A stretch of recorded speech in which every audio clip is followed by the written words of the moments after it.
बांग्लादेश के विदेश मंत्री खलीलुर रहमान आज मंगलवार को अपनी पहली उच्च स्तरीय यात्रा पर दिल्ली पहुंच रहे हैं।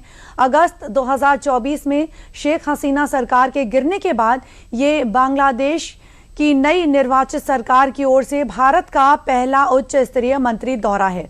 इस यात्रा का मुख्य उद्देश्य की बात करें तो द्विपक्षीय संबंधों को फिर से मजबूत करना और लंबित मुद्दों पर समाधान तलाशना है। वहीं इस अहम दौरे से ठीक एक दिन पहले भारत के बांग्लादेश में उच्चायुक्त प्रणय वर्मा ने ढाका में बांग्लादेश के प्रधानमंत्री तारिक रहमान से मुलाकात की थी।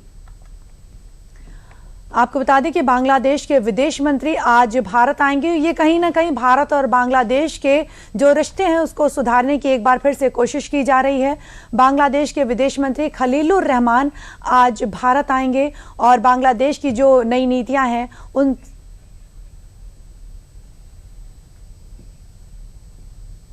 और इस विषय पर संजय गुप्ता जी हमारे साथ जुड़े हुए हैं और विदेशी मामलों के जानकार हैं। संजय जी, स्वागत है आपका।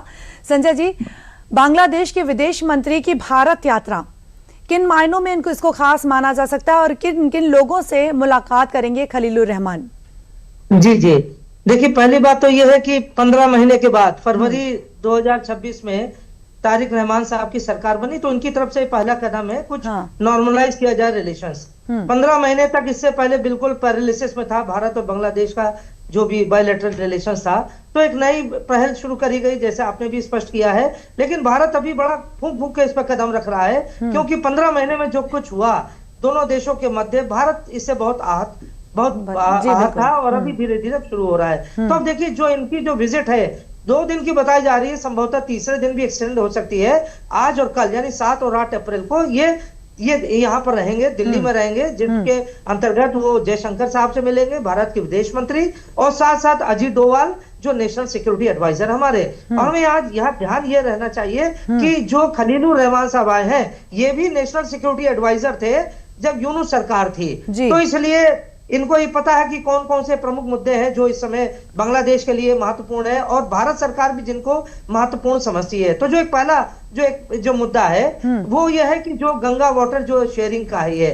अब देखिए, दिसंबर 2026 में ये ट्रीटी एक्सपायर होगी। 30 साल की ये ट्रीटी थी, 1996 में हुई थी और दिसंबर में ये 2026 में एक्सपायर हो रही थी। अभी तक जब ये रिलेशंस 15 महीने तक खराब चल रहे थे भारत के साथ बांग्लादेश का, तो भारत ने भी इस ट्रीटी को एक तरीके से सस्पेंडेड मोड में रख दिया था। बहुत ज्यादा भारत में उत्सुकता नहीं दिखाई थी कि जहां कहते हैं भारत ने अपनी तरह से एक जिसे कहते हैं वाटर स्ट्राइक करने का प्रयास किया था। तो अब भारत भी चाहता है कि ठीक है, चलिए रिलेशन नॉर्मलाइज हो जाए, क्योंकि माननीय प्रधानमंत्री जी ने नेबरहुड फर्स्ट की जो हमारी पॉलिसी है कि अगर पहले आप लोग गलत रास्ते पर थे और अगर आपको पश्चाताप हो रहा है और आप आना चाहते हैं हमारे साथ सुधार करने के लिए, तो हम तैयार हैं। बांग्लादेश ने भी कहा है बांग्लादेश फर्स्ट। तो जब कहीं ना कहीं संजय जी तो कहीं ना कहीं ये कहा जा सकता है क्या कि विदेश मंत्री की ये यात्रा जो है वो प्रधानमंत्री तारिक रहमान की संभावित यात्रा को इससे जोड़ा जा सकता है?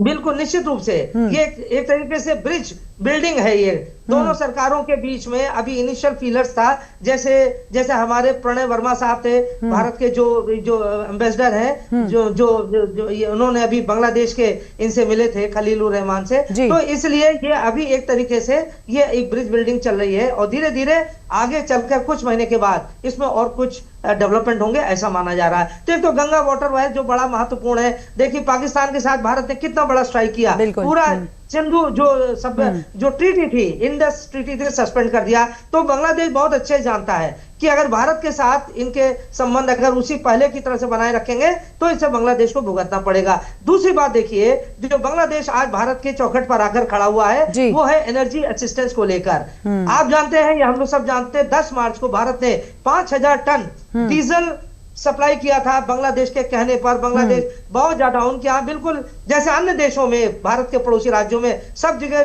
तेल और गैस को लेकर हाहाकार मचा है, भारत को छोड़कर बाकी जगह इसी तरह से उन्होंने बांग्लादेश में था।